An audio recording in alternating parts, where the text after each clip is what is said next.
Okay, Exploring Music Kids. Sorry I'm not with you today. I'm actually recording this the night before. So on Tuesday night, I'm actually headed out to see a really great jazz band. And in fact, it's exactly what we're studying. It's a big band. I'll try to tell you some more about it. They're playing at the Jazz Central Studios in Minneapolis, and it's called the Genesis Big Band. It's a bunch of people from different bands that I've played with, and they've started a new band, so I'm going to go check them out.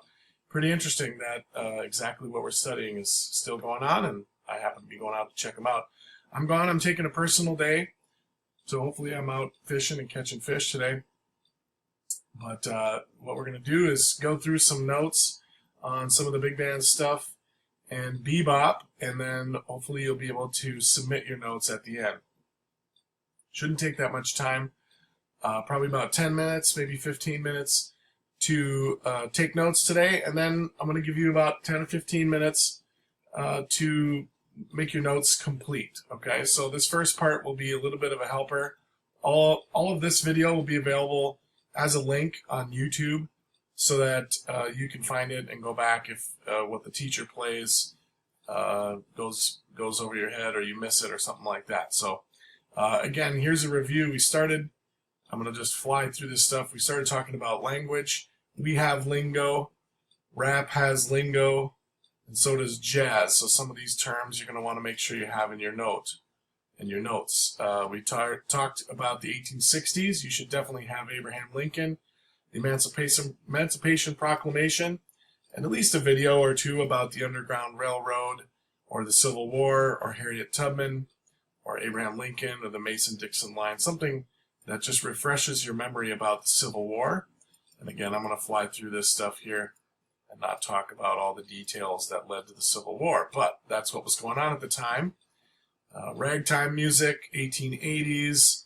You should have some of this stuff about saloons and brothels and ragging and the marching bands, coon songs, but mostly we should be focusing on the guy, Scott Joplin, and his two famous tunes. You could probably put a link to each of those in your notes.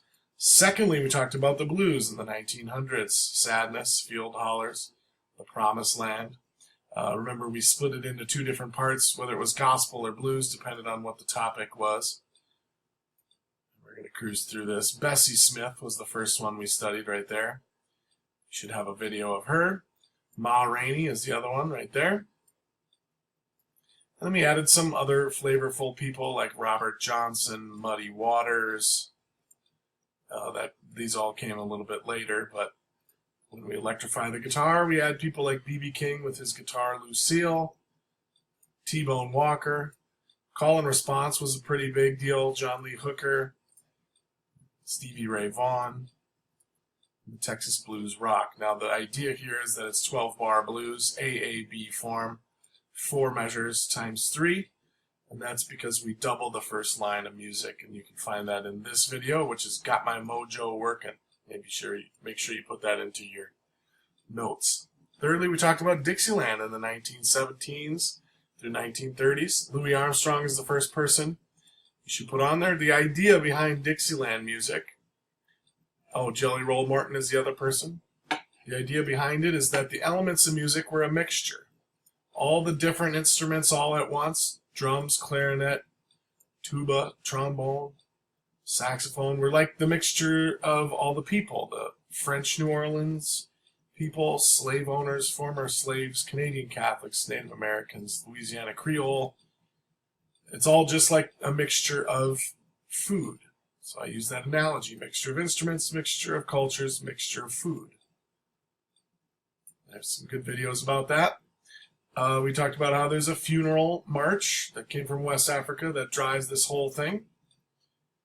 And here's a little video of it that we talked about. And you can see there, just like any parade where tons of people got mixed together, there,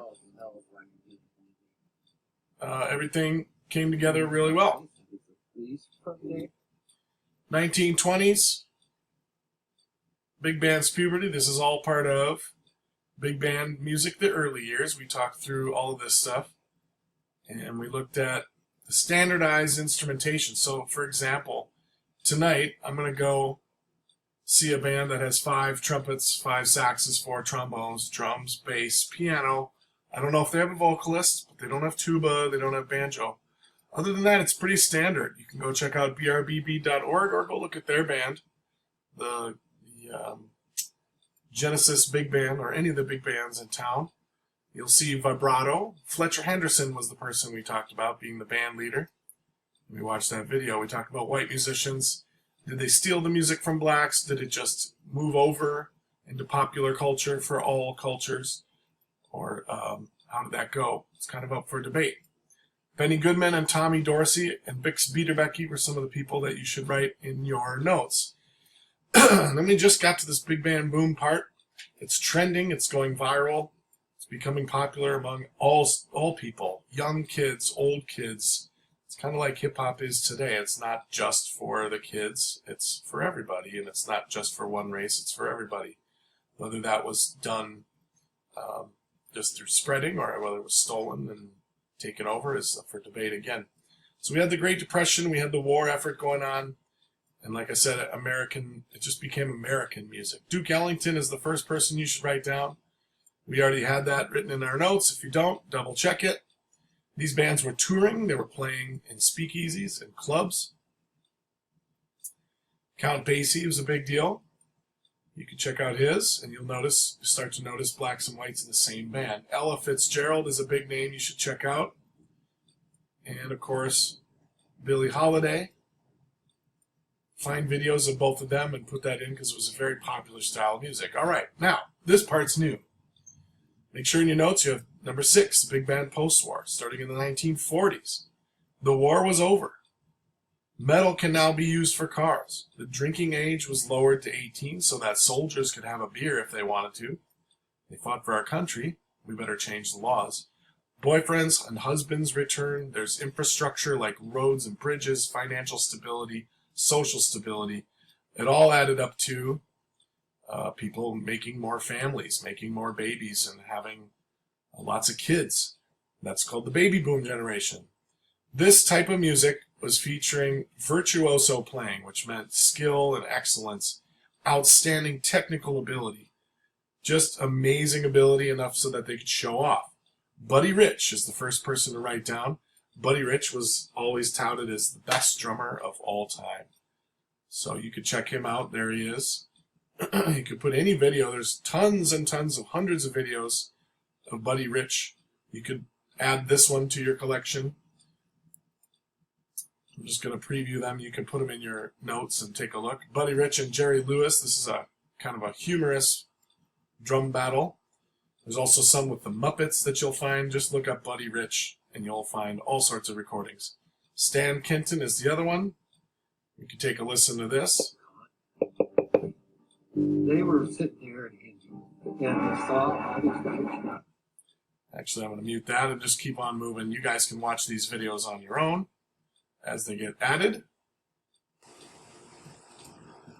Maynard Ferguson is the other one you can check out. Look at this guy. Definitely a show-off. He's actually performed at Eden Prairie High School twice. Let's listen to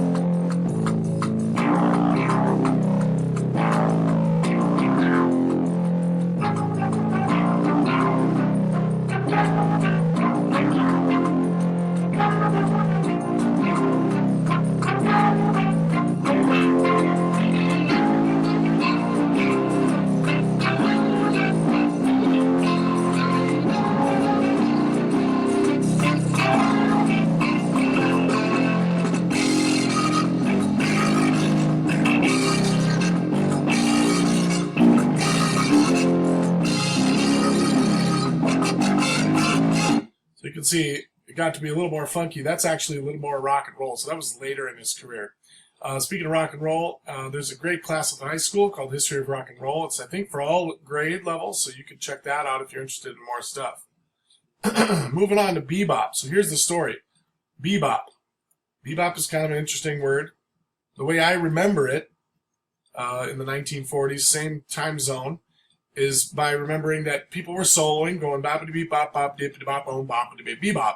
And sometimes at the end of their solo, they would do a little end of a phrase with babadee bop, babadee bop, badee bop. And people started calling it bebop. That's just a good way of remembering it. I don't know if that's true or not. So what happened was, after big band concerts were done, these bands would be showing off. The best players in the band would go out to the clubs and keep playing. So let's say all the teenagers go home at about 10 o'clock at night. Well, those guys didn't want to go right on the bus and just go to sleep. They were amped up, ready to go, and they wanted to keep playing. So they would go out and find the local club or bar and see what bands are playing. And this would form some small groups called combos, like a quartet or a quintet. That means like maybe a bass player, a drummer, a guitar, and then sax, like one of each of the instruments. Kind of like the all-star game. This was basically the heavy hitters in the band. They were all super awesome at playing, so they wanted to keep playing at night. So they would head out and, like I said, find a great place to sit in, like just join a group or get called up on the stage as a guest artist. Here's a great piece of music you should add to your, you should definitely add this to your videos in your notes, called Animated Sheet Music Giant Steps by John Coltrane. It's pretty cool. It shows the virtuosity and how amazing these players were by writing out the music that they played. It starts pretty simple.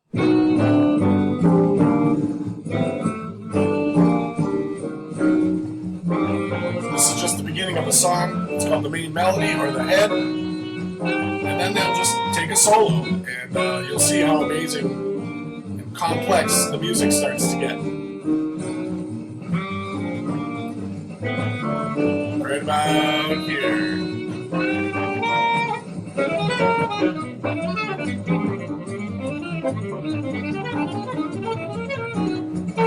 All this is made up on the spot. Somebody just decided to write it down and make this pretty cool video.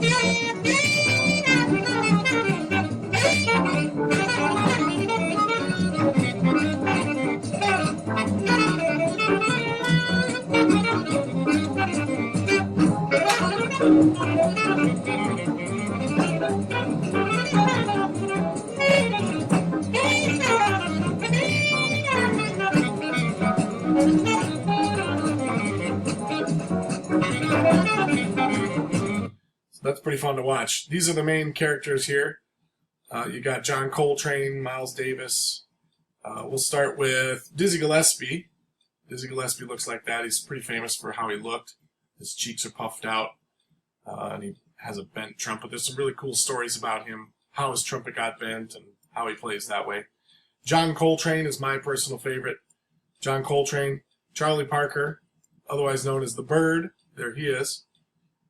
So there's another one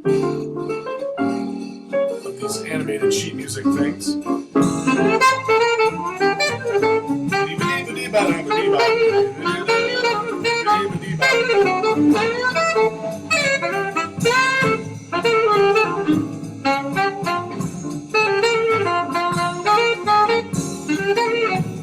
I really want you to take some time to listen to those. I'm going to try to quickly get through cool jazz. Basically, it was the opposite.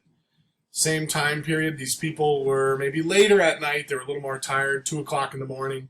They were not playing that busy bebop music anymore. They wanted to mellow out, slow things down, chill, be cool, man. So this was kind of more romantic, slow music. Miles Davis is the first one. He put this harmon mute in the end of his trumpet, and it made an interesting sound.